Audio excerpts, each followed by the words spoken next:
তো hello everyone, আবার চলে এলাম আজকে আমাদের ছোট একটা ইউটিউব চ্যানেলে বিডি ব্লগে আপনাদেরকে স্বাগতম। তো আজকে বলার মতন অনেক কিছু আছে, যেহেতু আজকে এক জায়গায় বেড়াতে আসছিলাম। তো এখানে দেখেন একটা মসজিদে একটা লাইটিং হচ্ছিল, বা একটা মসজিদে একটা মাহফিলে সেট আপ ছিল। তো সেটা আমাদের না, সেটা অন্য একজনের। তো যাই হোক, এসেছি, ব্লগটা তো আমাদের হচ্ছে, তাই না? তো দেখেন এখানে আমাদের সীমান্ত আছে, হাঁটতেছে গুটি গুটি পায়ে, আর ক্যামেরায় ছিল PX প্রান্ত। তো এখানে মাহফিল সেটআপটা খুবই সুন্দর ছিল। আসলে লাইটিং এর সিলিংটা খুবই ভালো লাগছিল আমার, যেহেতু যেটা ভালো কাজ হবে সেটা তো ভালো না আমি করতে হবে। তো দেখেন এখানে বক্সে দুইটা বক্স আনছিল, আর আড়াইশো দুইটা সেট আনছিল, আর 516 একটা 700 ওয়াট আহুজা কোম্পানির। তো বন্ধুরা মাইক আনছিল মনে হয় 15টা, যত সম্ভবত বলছিল ওরা। রড আনছিল 100 পিস।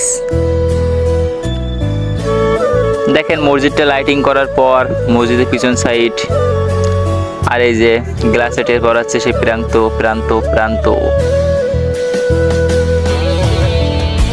তো দেখেন এখানে একটা জেনারেটর ছিল সাইফিং এর ইঞ্জিল। তো এখানে 7.5 কিলো একটা জেনারেটর ছিল, আর একটা 5 কিলো, ওটা ছিল পেট্রোলের, আর একটা ছিল ডিজেলের।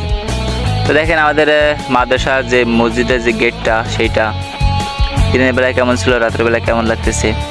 আসলে লাইটিং আলোকসজ্জা এমন একটা জিনিস যে কোনো জিনিসকে সুন্দর করে তোলে। তো বন্ধুরা কাজের চাপে কয়েকদিন ভিডিও ছাড়তে পারতেছি না ইউটিউবে। দেখেন রাতের ভিউটা কত সুন্দর,